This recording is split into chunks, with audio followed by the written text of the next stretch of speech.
Welcome in, everyone. Thank you for being with us for another edition of the Metropolis of San Francisco Music Ministry video series. Ross Ritterman here with you once again. As we've continued through these videos, we've attempted to highlight some of the more notable hymns that will be chanted over the course of the Vespers, Orthros, and Liturgy services as we move across the modes through the Octoikos, the 8-mode system, and or encounter various feasts throughout the liturgical year. So for this Sunday, we come to the Sunday of August the 23rd, and as it would happen to work out, the Feast of the Dormition of the Theotokos, which fell on August 15th, has an 8-day festal cycle, and by virtue of that, we actually come to its leave-taking, or apodosis, on August the 23rd. Now, the question I hope you're asking yourself is, well, how does this affect what we chant this coming weekend? And the answer is, well, this confluence of the apodosis with the Sunday resurrectional celebration actually manifests itself in a number of ways, as the resurrectional hymns, which will be in second mode this week, are mixed in with certain hymns from the Dormition itself. And this is because the Dormition does not completely displace or push aside the Octoikos on a Sunday.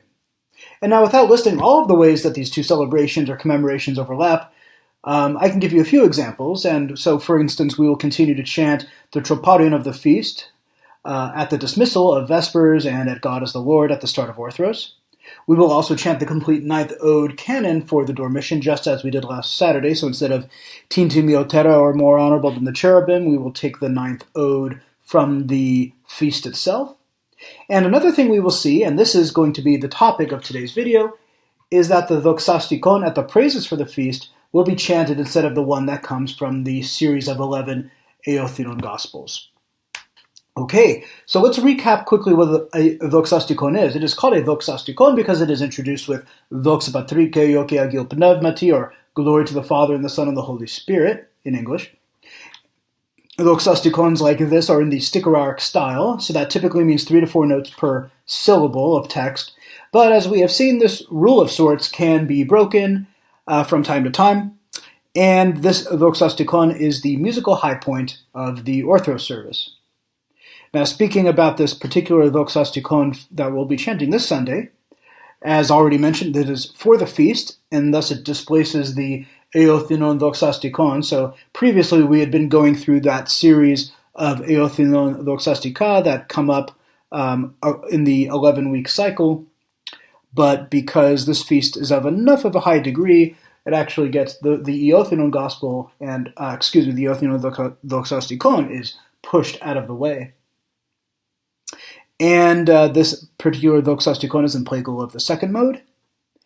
And we find this hymn in the Meneon. Let us quickly remember what the Meneon is, or Poro Menea. That is the set of texts containing the feasts for fixed days. And if we wanted to find the hymns for the Feast of the Dormition, we would open the August Meneon, and see we have that here. And we would find August 15th, and in this case, to find our Doxastikon of the praises, we would find the Orthros service. We would go to the end of the Orthros service, since the praises are more or less the last section of the Orthros, and we would look for this Istus enus doxa, or at the praises glory. Let us read through the text and look at what the words of the hymn indeed tell us. At your dormition that transcended death, O Theotokos and Mother of Life, clouds caught the apostles up into the air, and from being dispersed throughout the world, they were reunited before your immaculate body. And when they had buried you with dignity, they lifted up their voices and sang the words of Gabriel, Rejoice, O unwedded and virgin mother who are full of grace, the Lord is with you. Along with them, entreat your Son and our God for the salvation of our souls. Okay, so we as the faithful of the church address the Theotokos in describing what took place at her death, and then we have this very fitting allusion to the Annunciation through which the salvation of the world was able to take place, the Theotokos willingly accepting to bear God in her womb. As we've seen in some of our other hymns that we've chanted, we have this fairly usual format of, as this has happened, we pray for this. And so we ask, in this case, for the Theotokos, along with the apostles, to intercede before Christ for us. Okay, So let's begin to talk about the music a little bit more. So we are in the Plague of the second mode, as mentioned, and these Doxastikon are sticker, so we expect to be using the hard chromatic scale.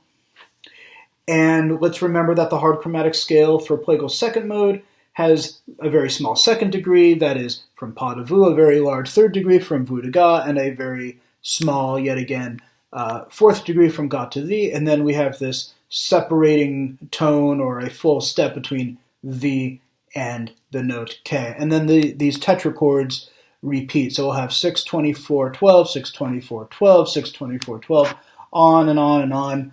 And if you indeed have a range like that, I hope you pursue a professional career in music. All right. Let us also remember some characteristics about the mode. It has structural notes which are Pa, the bass note, The, and K. We will see incomplete or medial cadences on The and K, so feeling of incompleteness. And then we will have our complete and final cadences, most often on Pa. From time to time they will show up on The. Okay, now let's look at the score as provided by Ages Initiatives. We see that we are, again, in Plagal of the second mode, not only because we see it spelled out here, but we also have our indication. We have the Pa and the Lambda indicating Plagal, this figure here representing second mode, so it's Plagal second, and then we have Pa given as a bass note with this nice looking character on top of it, which is the Thora, signifying the hard chromatic scale. Excellent. So to start looking at the music here, we will notice that in fact this hymn has a lot of very characteristic phrases from Plagal of the second mode. The way glory here is chanted is actually replicated almost right away in the opening phrase at your Dormition. Papa vuga di gavu papa pa vuga di gavu pa. A very just standard, very straightforward and fairly recognizable characteristic phrase in Plagal second mode. And then after that, we have this very different phrase on that transcended death. And in fact, it's comparatively rare to see that kind of a cadence on knee. It does happen from time to time in Plagal of the second mode. And if we were to chant this with Isan, it would sound particularly nice. And we would also, of course, notice, I'd say, a feeling of incompleteness. And that makes sense. We should expect to feel more complete when phrases end on Pa in this case. And, it does make sense, and it is a bit of word painting, the Dormition that transcended death. And we see this throughout our hymnology and in our theology, this notion of paradox. And just to give you a sense for how this will sound, I will briefly chant it. Pa, pa, pa, vu, di, ga, vu, pa, vu, pa, ni, ni. That transcended death. And then immediately it resolves back up to Pa, and things kind of feel, if we might say, a little more normal again. All right, one thing we also remember in Plagal second sticharic hymns is that they like to enter into the diatonic mode in the upper tetrachord quite often.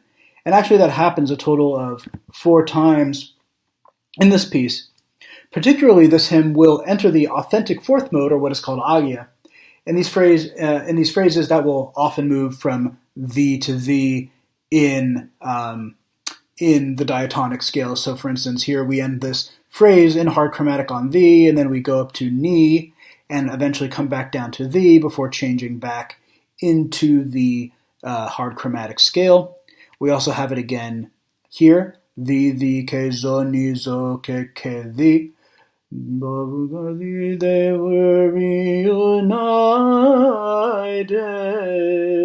is more or less how that would sound. We also noted when we reviewed the characteristics of the mode that Plagal second can also have cadences on K or A, and that this happens in this piece a few times as well.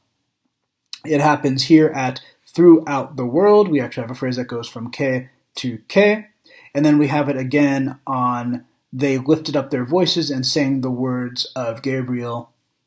And so we have that again, actually a very climactic moment here where we go from pa vugadi ke pa and sang, that'll be the highest note of the hymn itself, and sang the words of Gabriel. Again, we're kind of in this very kind of incomplete moment. Things are, we're now far removed from our base note of pa, and we have this very dramatic flourish on singing the words of Gabriel. And again, we notice that these things like to happen in composition when we have word painting, and so we imagine the apostles, we are singing out the words of Gabriel and sang, something like that, if you kind of follow where I'm going with that. And then I would say our overview wouldn't be complete if we didn't talk about the old sticker arc phrase that exists in this piece. And it happens just before the end on the words Son and our God, where the hymn transitions into diatonic. And then we have this zo, where are we here? Zoni keke, sorry, zo ni zo keke vigavu gadi. There we go. And this is a very, very common phrase that we see happening in the fourth mode. And we notice how, in fact, the word God is extended over 9 notes. And then we have actually, even though I mentioned this comes from fourth mode, we notice that halfway through, right here, we have a hard chromatic thora V, which puts us back sort of into the plagal second mode. And this is a very common way to write this phrase. So even though overall we see this general figure coming from the fourth mode, oftentimes we are instructed, especially in plagal second mode, and knowing that we're about to transition back into the hard chromatic scale to complete the piece, that we would transition to hard chromatic right here versus maybe at this point in the melody. So very common way to write that line, and in fact, a very common convention that comes up not only in plagal second mode, but certainly in the plagal of the fourth mode, and certainly hymns that are written in fourth mode themselves. All right, are we ready to chant it? Let us give our epihema, and we will begin. Glory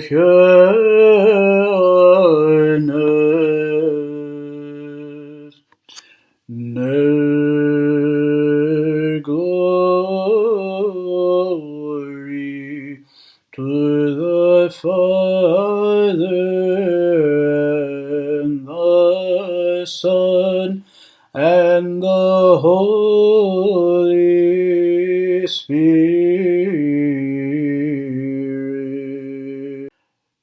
At your dormition that transcended death, O Theotokos and Mother of Life, clouds caught the apostles up into the air, and from being dispersed throughout the world, they were reunited before your immaculate body. And when they had buried you with with dignity.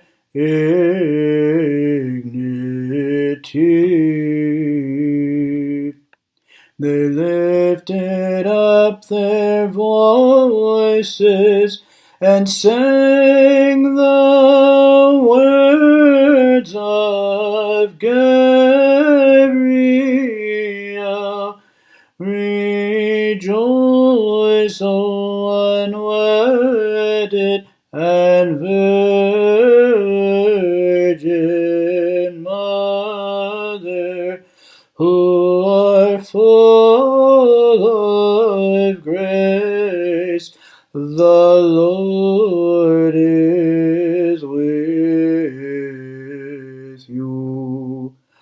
Along with them entreat your Son and our God